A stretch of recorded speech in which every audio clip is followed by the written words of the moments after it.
sanding the bottom of your car can be a nightmare, especially without the use of a sandblaster or rotisserie. Just so happens we have neither.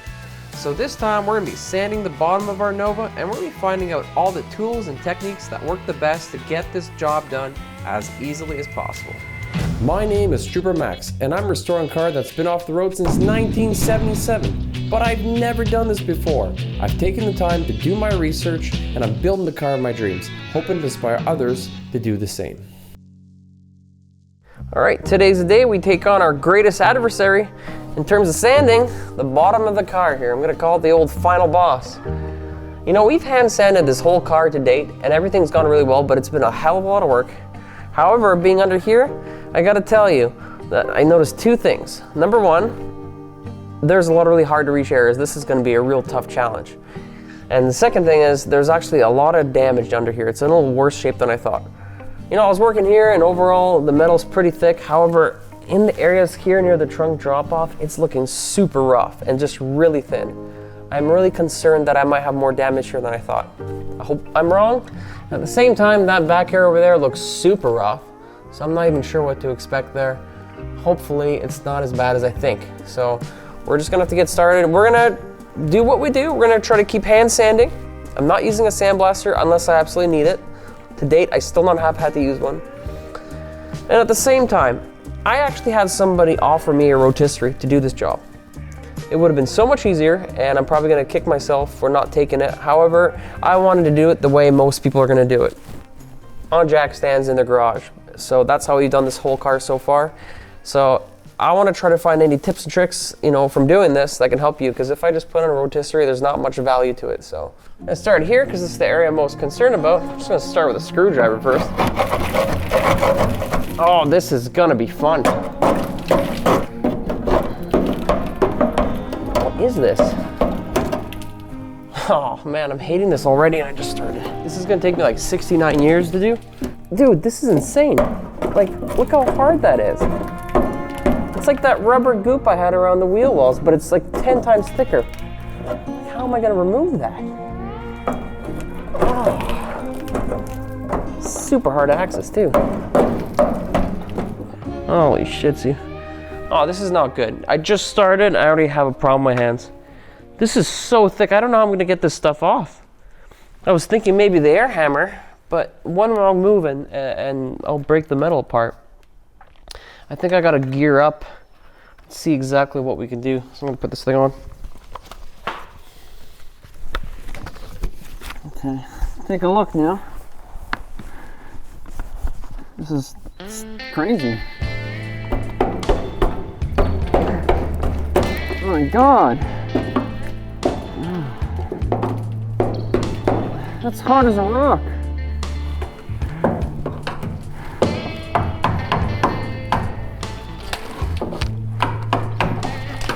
Okay. Now we're getting somewhere. I almost had a heart attack there.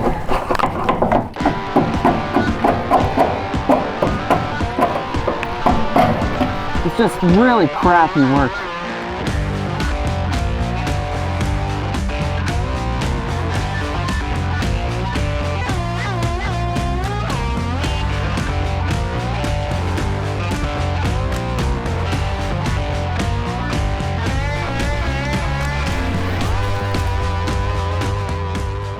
What I'm going to do is I'm going to try and clean this area up a little bit and to see if we still have our structural integrity. I'm going to try something new. Let's try this Klean Strip wax and grease remover. See how it does.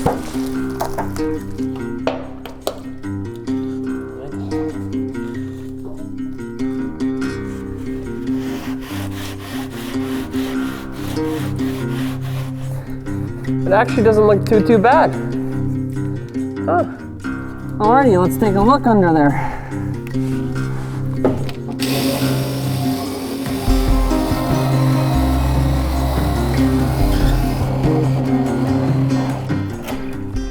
Wow, that's pretty good. A bit of rust here, but overall that's not bad. Let's try this other area that I was worried about.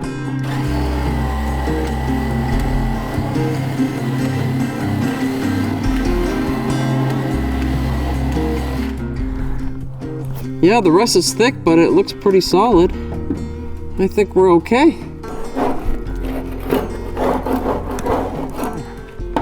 That's looking good.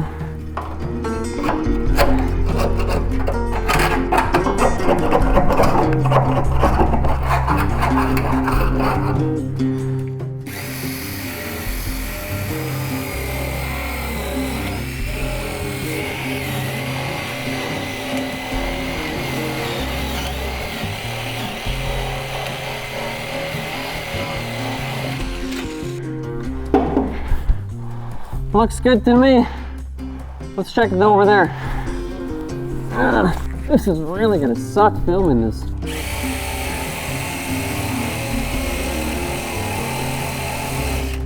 It looks good. Check it out, that's pretty cool, eh? Bought this nifty light to help illuminate under here. Working under the car is really difficult. It's not a lot of fun, so any way to minimize the misery is okay with me, so I'll be using this light, that's for sure. So the challenge I have now is the fact that I didn't listen to advice given to me, and now I'm going to pay for it. So basically, when I was buying this car, I was told by a pro, first thing you should do, take a pressure washer and spray down the whole inside of the car, the whole outside, underneath, and everything. And I didn't do it. And in my mind, I'm like, oh, I don't want to put water on and make it rust more, right? But the thing is, the whole thing is rusted anyways. And the problem is I have this, oil here. There's a film covering it all, and it's really hard to remove. You can't just sand it off. You have to wash it off. Probably pressure washing would have been the best. And now I got so much of this stuff here. I can't really do it because I put too much new metal on. I would cause more damage, so I can't go back now. But anyways, I calculated how long it's gonna be for me to take this stuff off. And if you guessed it, the answer is forever, because that's how long it's gonna take. So now I gotta do it. So I'm gonna have to use a combination of degreasers and brushes and attachments and everything, and we'll see what works. A couple things I wanted to say is, first of all, you might notice there's a lot of jack stands up here. So I put a crazy amount on because I don't wanna get crushed to death. It's not what I'm looking to do. So I'm putting them as many on as I can. And the reason I haven't removed the rear end is because look how high I can put it. That jack stand on the maximum height, I just bought those. They're still lower than those. So I've been keeping that on for now. And honestly, it's for ease of filming because the camera has a minimum focus. So even at its lowest point, I have to be at least a meter away or else it doesn't focus. So I won't be able to film if it's too low. So for now, I'm gonna keep it all on, but I will be removing the subframe in the front, and I will be removing the rear end after I've done some work here, because right now I could deal with it, but it will be in the way later on. So for now, this is the way I'm gonna do it. We'll see. So now we're gonna try it out. Now for removing the grease and all that stuff, I have this Prep All wax and grease remover, and that's been working okay. I also bought a no-name whatever at your auto store. This is like 10 bucks. That was I think 50 or something, a lot more. I want to see the difference, see if the cheap one will even be worth it, or do you have to pay like $50. So I'm just gonna mess around now and see what we can do. What in the hell is going on over there? What you quacking for, huh, Susie? Cool thing about this light, I can put it wherever I want, direct it how I want it. I wish it was wired. This one's battery operated, but that's still okay. I had to buy 2 batteries for it because it didn't come with one, which is stupid. It was on sale for like 50 bucks. I'm like, well, that's a hell of a deal from $250. Bought it, came with no battery, no charger. So I went and bought a battery, had to buy a charger, and now I spent $200. So there she is. She found me. She now knows where I work. Right, so I'm gonna be working right up here. I know I look ridiculous. I'm not wearing a hat under here. It's just not working out. Wearing this thing look totally stupid, but that's what it's gonna be. I'm gonna start up here. I'm gonna try a bunch of different tools, techniques, and degreasers and see what happens. Let's start with the Prep All. Let's try that. Okay, so I'm just gonna start with some shop towels for now.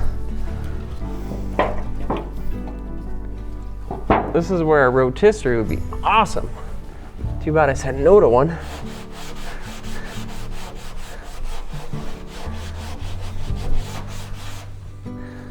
Yeah, it comes off pretty easily, but there's some gunky areas, like let's say on the frame rail here.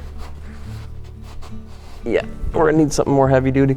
So I'm gonna try this scuff pad. This is a Scotch-Brite pad. I figured something with a grit to it will be good. Let's try that. Thank God I have glasses on with my eyeballs. Still gonna take forever, but yeah, this works pretty good. I think I'm gonna use the Scotch-Brite pad for now. Oh yeah, it works actually phenomenally. Okay, so right up here it's pretty thick. Still, it comes off, but it's tough. It's not even rust. Okay, that actually works best, the Scotch-Brite. All right, let's try the cheap stuff. Sometimes you don't got to spend a lot of money.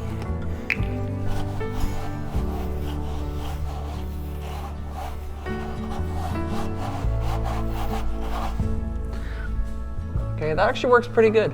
So this one's more of like a soap, but yeah, they both work really well. I don't know, I think for the price I'd go with the cheap stuff. Yeah, it worked just fine. Everything's on. Okay, don't have to spend $50, that's good. Oh man, this is gonna take some time, as you can see. So what I think I'm gonna do, I think I'm gonna just get under there, do my best ray gun Olympic routine, get rid of as much of this grime and grease as I can, and then we could start sanding this bad boy up.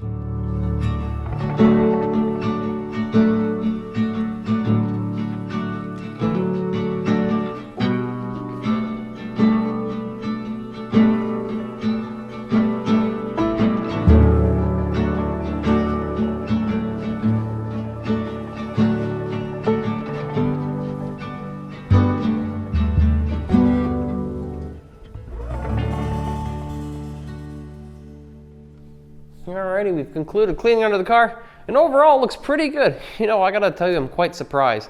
I've been harping on the fact that I should have ripped out the entire floor and the whole trunk pan and done it all from scratch because of how rough it was in some areas. But the fact is, underneath there, it's actually in really, really good shape. So the previous owner had told me he had covered the bottom with oil, which is one of the reasons I got it in the first place, because the frame rails were so solid, and it was the only car that had frame rails intact that I saw out of like 60 vehicles. So I got it. However, when I looked on the bottom of it, it just looked much more rough. And when I was doing the inside of it, there was a lot of rust. We had to do a lot of patches and whatnot, both in the trunk and inside. So I just figured it would have been much easier to replace the entire floor. However, after seeing the condition underneath, it's in amazing shape. The fact is the trunk was actually covered with oil, and the oil was covered with dirt and bits of rust, so it looked rusty, but it actually really wasn't that bad. It was more just dirt and debris.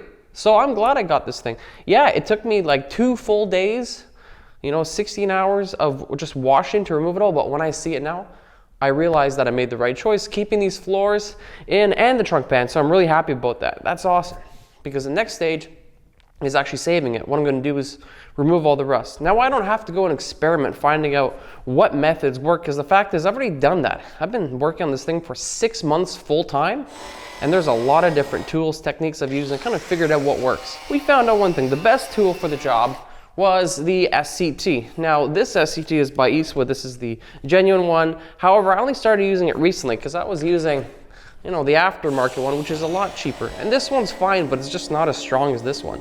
The thing is though, it'll do the job. So you don't need to have the best tool to do the job. However, because I have it, I'm putting this away, I'm not gonna be using it. So I am gonna use this. It's gonna be tougher being under there. I don't exactly know how it's gonna go, but I know this will remove a large surface area quickly. So we'll start with that.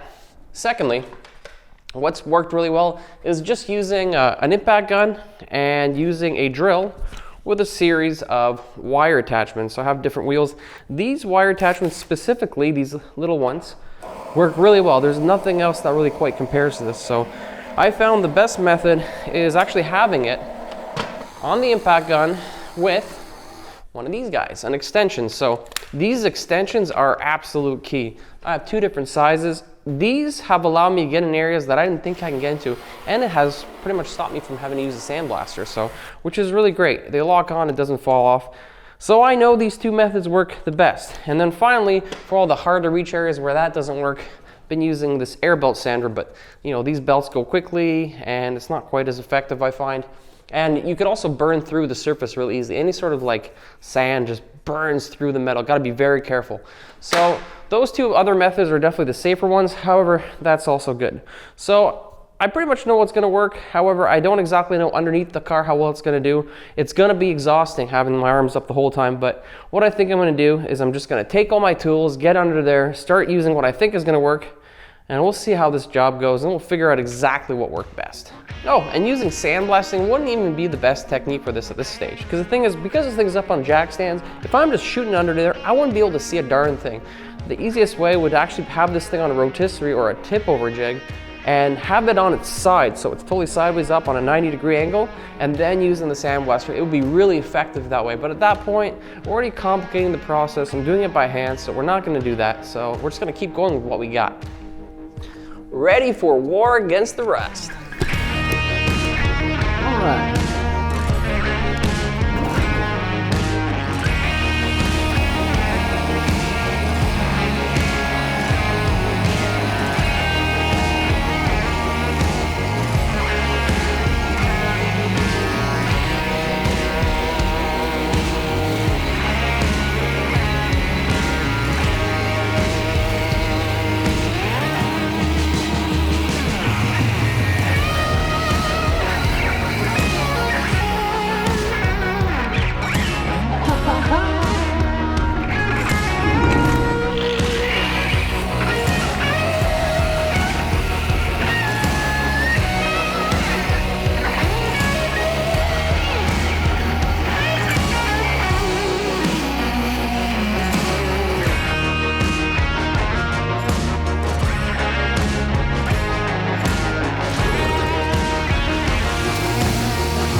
All right, the combination of the SCT hitting the big areas and using the wire brush in all those fine areas works really well. I gotta say those two tools have really impressed me, and just using the air belt sander in the areas that's hard to reach worked really well as well.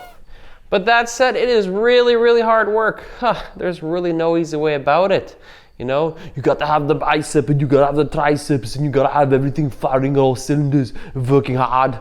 You know, it's tough work, man. You got to be a little bit fit to do this. Holy crap, I burnt like 6,000 calories, I'm pretty sure at this point. My God, it's hard work. One hell of a workout. So, you know, if you're just doing this at home, it's good to do it over a long period of time. I'm trying to do as much as I humanly can in a day, and it's exhausting work. Definitely the biggest challenge yet. But it's good. It's getting there. I'm probably close to halfway there, I would say, right now. So I'm pretty happy with the progress. Now, before I get too far ahead of myself, there's one more thing I want to do. So I will protect this whole car on the outside and whatnot with paint and epoxy primer, all that stuff. But on the inside of it, what I got to do is I'm going to be grabbing my internal frame coating, so the Ospho internal frame coating. What I'm going to do right now is actually go blow out all the frame rails and all the supports, get all the gunk out of there, and then take my internal frame coating, spray it on inside, and I'm just going to use a straw to put it in. It comes with the kit. It's a high volume product, so it goes really quick. It's really messy, but covers very well. And in those hard to reach areas, I'm just going to use this, basically just a coat hanger with the straw in it, so I can get further and fill this thing as much as possible. So this product works really well on rust, so that's what we're going to do. We're going to do that, and I'm just going to spend the next couple days sanding and getting this thing ready for the next stage.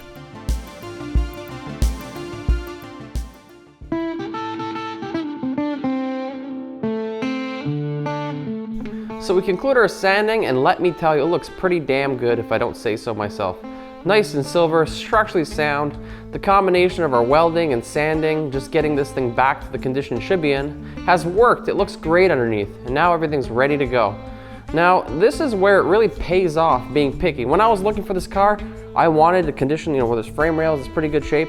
Thank God I did it, because now I was able to save so much of the original metal. I'm really pleased that I waited, I was patient. Patience pays off. But would I do things the same way if I were to do it again? Hell no. It took me 3 weeks to do this. This project really broke me down. It really was the final boss of sanding. I could see why people give up on projects, working on this stuff. You see them do a bunch of work for a couple years and then just stop and get rid of the car. I get it, man. Full-time doing this, if you're doing this on the weekends, it would take forever. It could take years. So I get it. It breaks you down. It's really tough, especially being under there. It's not easy work. Thank God I got the support of my family, because I would go under there and I really didn't feel like working some days, and I'd have little surprises ready for me. So my wife and my kids kind of surprised me with little ways, and this stuff kept me going. And at the same time, it's been really cool because my son's really been getting into the project, so that keeps me going as well. It's the little things that keep you going on a big project. But now let's talk about the project itself. What made this job good was using the SCT and the wire brush and all that. That worked great. At the same time, I had to bust out the rotary tool for those hard to reach areas, using a little grinding stone and also using a little brush. So that worked well. And in some cases, actually using the needle scaler. All in all, it's like a 98% finish, I would say, in getting rid of the rust. The only thing I could really do is cut open the floor to treat the frame rails from the top, which I'm not going to do because the floor is in amazing shape. I don't want to touch it. Putting in the internal frame coating was the best we can do. But would I do it the same way? No, I wouldn't. If I were to do this again, the best way to do this is if I'm saving the floor, get a rotisserie, put it up, sandblast it, and be done with it. That would be the best way.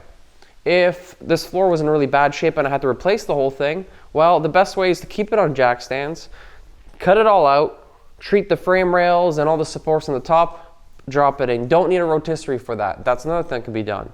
So mine was kind of a combination of both. I should have cut the whole floor out, put a new one in, treated stuff.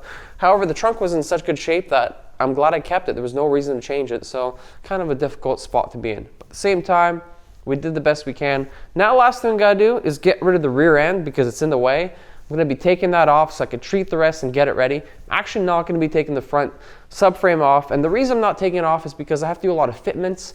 There's still things I wanna put on the car. I gotta make sure the engine's gonna fit, the transmission. I still have to chop open the transmission tunnel for the 6-speed. There's gonna be frame connectors I'm gonna be doing. All this stuff is gonna bump up the car. There's no point painting it to the end. So what I'm gonna do is just prime it, seam sealer, prime again, and just leave it that way. And I can touch it up as I go. Another thing about these cars, they're really ass heavy, so if you take off the subframe, the car is actually going to be tilting backwards. It's going to be fighting with that. If I keep the subframe on, that's not happening. So that's why I'm going to keep it on. I'm going to be able to do this, and that's what we're going to do. So what I'm going to do now is take the rear end off and get on to the next stage.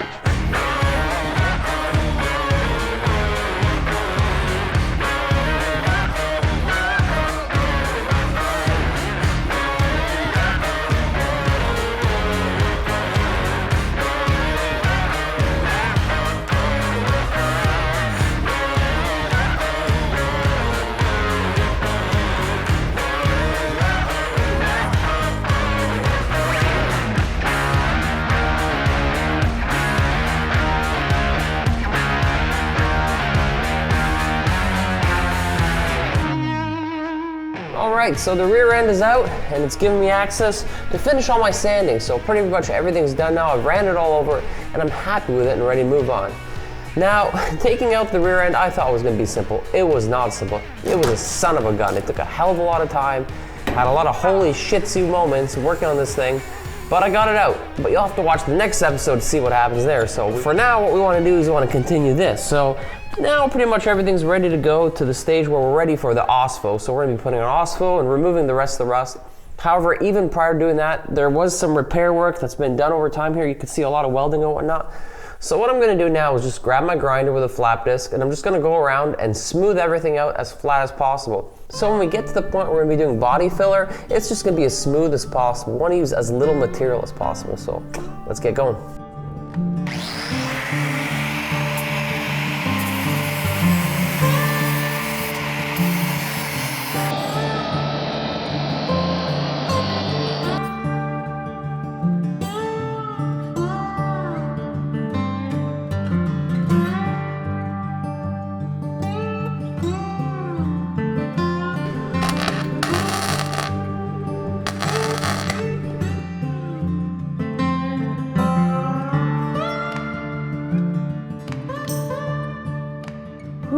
All right, we have concluded our sanding. Now with the rear end gone, we were able to hit all those areas that were being blocked by it. Just able to get it all fixed up, so all the areas are good to go now.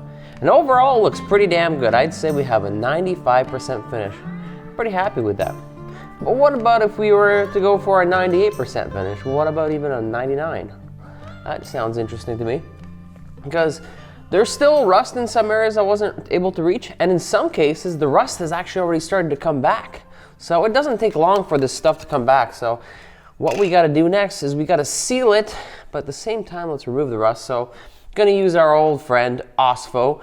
But before we use Ospho, one thing I wanna do is I'm actually gonna take just a piece of sandpaper. I'm gonna go over the whole car and just scuff it up. Scuff up everything because some of the panels are new and we really want a grit on here. I want to add some tooth so whatever we apply to this will stick better. So I'm going to go across the whole car, and then I'm just going to take some compressed air, shoot it off, and then I'm ready for the Ospho. Alrighty, car's all sanded, ready to go, and now I'm on the stage where it's time to put our Ospho on. So just using this stuff, I've been using it for everything. It's worked so well, why not keep using it, you know? Why mess with something that's been working? So I'm just going to be rubbing it on and rubbing it off, and I'm pretty much just going to be able to put my head down and work. The vast majority of the car is really good. Most of the rust is gone. There was only a few areas where it really was visible, one of them which is here. So the rust started coming back real fast, and it is what it is, right? So what we're going to do is we're going to just try this product here in this bad area just to see exactly how effective it is, right? I'm going to put it on, and the idea is not to actually soak it, just put a little bit. Like, I don't want this thing pouring down. All right, and then once that's on, the idea is just to take a scuff pad, right? And start removing it, and you could really see, especially in the corners where it's hard to sand, like that's pretty cool. Look at that. Hard patch, just, it starts looking all muddy and stuff here. Well, this area just looks insane, right? I'll put a little more on just to see. Okay. So even that's the thing I like. It just looks like, oh, there's no way it could be any better, and then it is. It's crazy. See, start removing it. It's just such a difference. Wow, I love that. You know what I mean? So I'm just gonna go around the whole car. I'm gonna do every single part of the bottom of this car, and I'm just gonna keep putting it on, wiping it off, and after that, that's pretty much it for this part.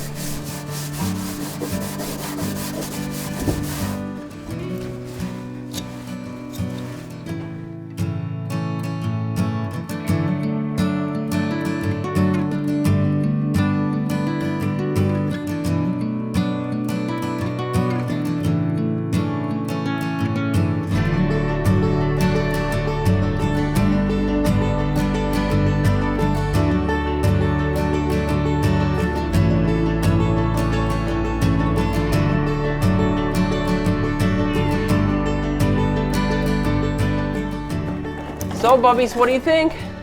I like it. It looks good? Did Dad do a good job? High five. Yeah. Good job. Thank you. Awesome. So we're all done. We're ready for paint, basically, and Bondo, body filler, all that stuff. But for now, I'm going to leave this project for a bit. We're going to work on some other stuff. So at least if it's in the Ospho, It's not gonna flash rust on us. We can move on.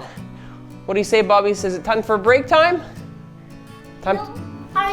Still need to work. You still need to work? Oh, it's just like his dad. All right, back to work then.